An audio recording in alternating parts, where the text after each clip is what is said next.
अस्सलाम वालेकुम नाजरीन।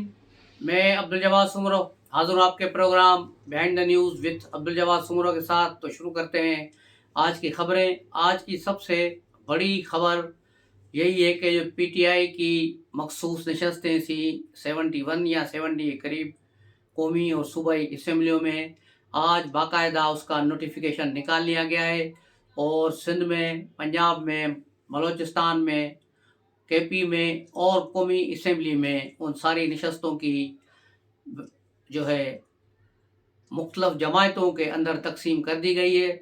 पीएमएल नून और पीपल्स पार्टी, और सिंध में एमक्यूएम को भी एक नशस्त मिली है, और बलूचिस्तान और केपी में जेयूआई फे को भी नशस्तें मिली हैं, और मेन बेनिफिशरीज के पीपल्स पार्टी और पीएमएल नून हैं जिनको नशस्तें मिली हैं।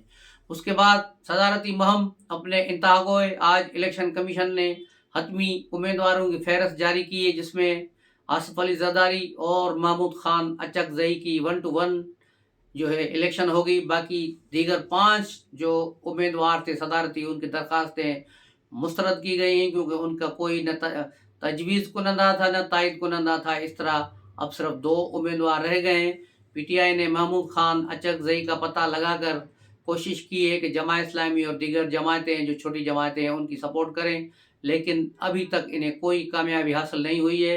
अवामी नेशनल पार्टी ने भी पीपल्स पार्टी की हिमायत का ऐलान कर दिया है और कहा है कि केपी में उनकी जो एक नशस्त है और सेनेट में उनकी जो नशस्त है वो पीपल्स पार्टी को सपोर्ट करेंगे।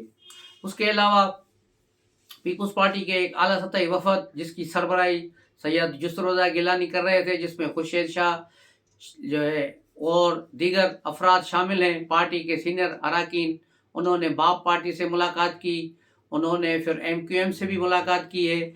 उसके अलावा आईपीपी के जो है लीडरों के साथ मुलाकात हुई और क्यू लीग से मुलाकात हुई है, जिन सब जमायतों ने पीपल्स पार्टी के सदारती उम्मीदवार आसिफ अली जरदारी की हिमायत का ऐलान कर दिया है।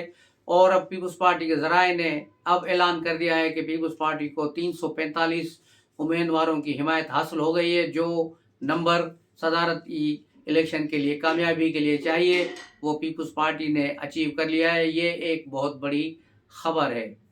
उसके अलावा कल से मुख्तलिफ ब्लागर और तजिया निगार, सहाफ़ी और दीगर अफराद जो हैं इलेक्शन कमीशन के फैसले पर तनकीद कर रहे हैं। ख़ासतौर पर जावेद चौधरी का मैंने सुना तो वो भी एतराज़ कर रहे थे कि ये सीटें इनको मिलनी चाहिए थी और इनको मना अखलाकी ग्राउंड पर इनको मिलनी चाहिए। वो तो कल भी मैंने बात की थी कि अगर कानून और आइन को देखा जाए तो ये सीटें नहीं बनती, लेकिन अगर ऐसे देखा जाए कि ये पीटीआई वालों को दिया जाए, लेकिन लगे सा रहा है कि अब पीटीआई वालों को कुछ भी नहीं मिलेगा और पीटीआई की सारी नशस्तें अब बांट चुकी हैं। अब ये जाएंगे सुप्रीम कोर्ट या हाई कोर्ट में, फिर देखा जाएगा कि ये सीटें वापस होती हैं या नहीं होती। पीटीआई ने कल भी असेंबलियों में शोर शराबा मचाए रखा और धूम धड़का और तकरीरें ये वो, लेकिन इससे वो आगे नहीं बढ़ रहे। और पीटीआई के बाहर जो प्रेस कॉन्फ्रेंस की है उसमें असद कैसर भी था और शेर अफजल मरद भी था। उन्होंने पीटीआई के जो बाहर बैठे हुए मुल्क दुश्मन यूट्यूबर हैं आदिल राजा और मेहदी, इन दोनों से लाताल्लुकी का ऐलान किया है। लेकिन अभी ये और आगे बढ़ेंगे। अभी ये मुईद पीरजादा और से भाई और जितने भी बाहर मुल्क दुश्मन बैठे हैं, फौज दुश्मन बैठे हैं, उन सब से ये किनारा कशी करेंगे। अब लगता ऐसे है कि जैसे पीटीआई वालों का सॉफ्टवेयर अपडेट हो गया है। जैसे मैंने पहले ही कहा था कि इंतखाबात के बाद पीटीआई की जो रही हुई जमात बची थी, अब वो इस्टेब्लिशमेंट के हाथ में है। जिस तरह इमरान खान को जो वोट मिला था वो एंटी इस्टेब्लिशमेंट वोट मिला था, और हमने तभी कहा था कि यही वोट जो है इमरान खान के ही खिलाफ इस्तेमाल होगा, और आज यही हो रहा है। जो उस वोट से लोग जीत के आए हैं वो इमरान खान के नहीं बल्कि कहीं और से इंस्ट्रक्शन ले रहे हैं और उन्हीं के मुताबिक काम कर रहे हैं। थोड़ा बहुत शोर मचाने का इनको हक है। अली अमीन गंडापुर हो गया, दूसरे लोग गए, गौर अयूब का बेटा उमर अयूब हो गया, असद कैसर हो गया, या दूसरे चंद अफराद को छोड़ के बाकी सारे ये लोग जो हैं शोर मचाते रहेंगे, लेकिन अमलन ये वही करेंगे जो जिसका इन्हें हुक्म मिला जाएगा।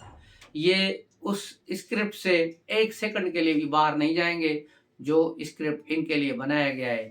ये उसी के अंदर रह के काम करेंगे और ये चीज़ इनका सरबराह इमरान खान बखूबी जानता है।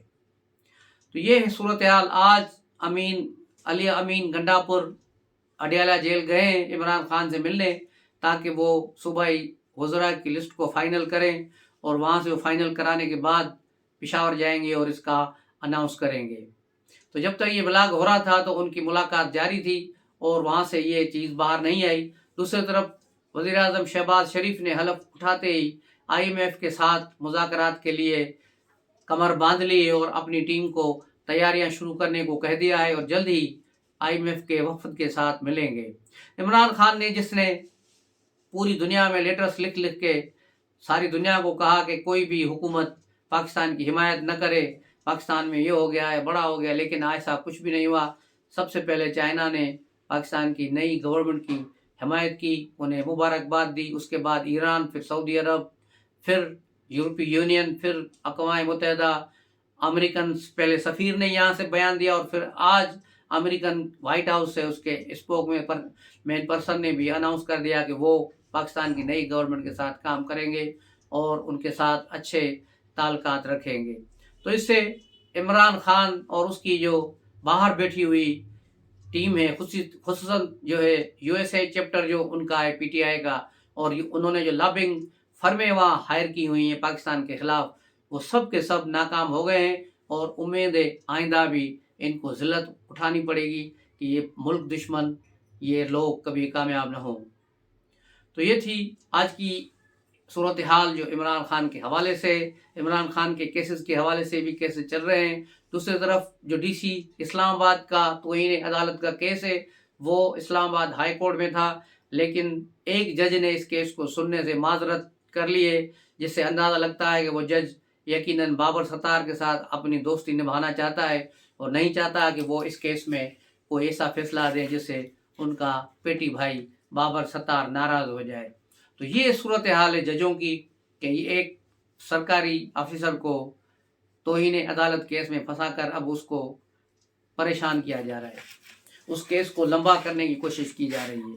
دوسری طرف نیب کے کیسز چل رہے ہیں. نیب کا 180 ملین کا کیس اور سائفر کیس میں اسلام آباد ہائی کورٹ میں اب شروع ہو گیا ہے. FIA نے اپنا ایک وکیل چینج کر کے نیا پروسیکیوٹر لگایا ہے اور آج اس پروسیکیوٹر نے کہا کہ انہیں کچھ دنوں کی مہلت دی جائے تاکہ وہ اس کیس کو سمجھیں، اس کے بعد کنٹینیو بھلی آپ اس کی سماعت رکھیں. تو یہ کیس اب ملتوی کر دیا گیا ہے اور اب PTI والے کیا کریں گے. اس کے علاوہ کل جو حلف برداری کی تقریب ہوئی ہے ایوان صدر میں، اس کا بھی تھوڑا حوال آپ کو سنائیں کہ عارف علوی بیچارہ کل ایسے لگ رہا تھا کہ بیگانے کی شادی میں عبداللہ دیوانہ ایک ہی شخص تھا جو ملک کا صدر تھا، لیکن کوئی بھی اس سے ملنے کے لیے کل تیار نہیں تھا. آپ نے فوٹیجز دیکھی ہوں گی کہ کسی بھی شخص نے ان سے ملاقات نہیں کی، نہ کسی نے اس کو ہاتھ دیا. وزیر اعظم نے حلف اٹھانے کے بعد جس طرح رسمن ہوتا ہے ان سے ہاتھ ملایا اور انہوں نے مبارکباد دی. اس کے علاوہ علوی وہاں بیٹھے رہے. بعد میں یہ سارے لوگ جہاں جو چائے کا دور چلا اس میں مختلف ٹولیوں میں ایک دوسرے سے ملاقاتیں ہو رہی تھیں. کچھ لوگ نواز شریف کے ساتھ تھے، کچھ آرمی چیف کے ساتھ تھے، کچھ کہاں کھڑے تھے، کچھ وزیر اعظم کے پاس کھڑے تھے، کچھ دیگر ملکوں کے سفیروں کے ساتھ تھے، لیکن صدر کے ساتھ کوئی نہیں تھا. صدر جہاں بیٹھا تھا وہی بیٹھا رہا، ایک بھی بندہ اس سے ملے نہیں آیا. لیکن پھر یہ شخص چپکے سے اٹھ کر وہاں سے ایوان صدر کے اندر چلے گئے، کسی کمرے میں جا کے روتے ہوں گے، سوتے ہوں گے اور جا کے گئے ہوں گے کہ جا اپنی حسرتوں پہ آنسو بہا کے سو جا. تو PTI کا یہ آخری کریکٹر، آئین دشمن کریکٹر اپنے اختتام کو جا رہا ہے. اب اس کا آخری کام تھا یہ حلف برداری کا، اس کے بعد کوئی بھی کام نہیں ہے.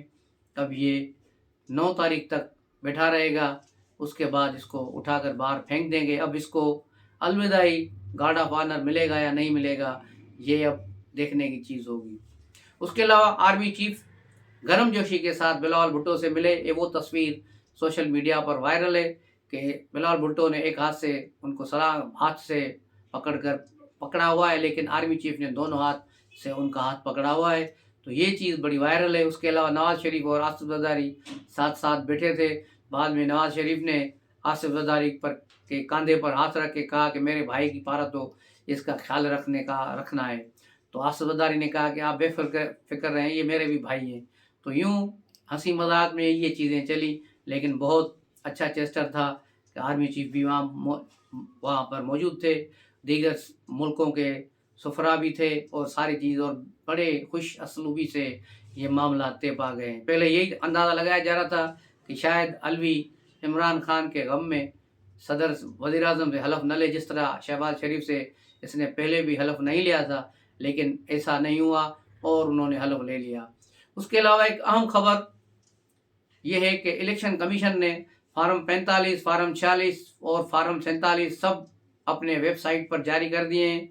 अब सब लोग अपने फार्म वहाँ से चेक कर सकते हैं, सारी चीज़ें वहाँ आ गई हैं। और अब देखना होगा कि पीटीआई जितना शोर मचा रही है वो कितने उसके लोग अपीलें दाखिल करते हैं, क्योंकि अभी तक जो इतलात मिली हुई हैं उसमें सिर्फ पूरे पाकिस्तान से 810 असेंबली के हलके हैं, उनमें से सिर्फ 35 लोगों ने वहाँ जाकर शिकायतें दर्ज की हैं कि उनके साथ धांधली हुई और उन्होंने अपील दाखिल की। उसके अलावा कोई भी शख्स नहीं गया।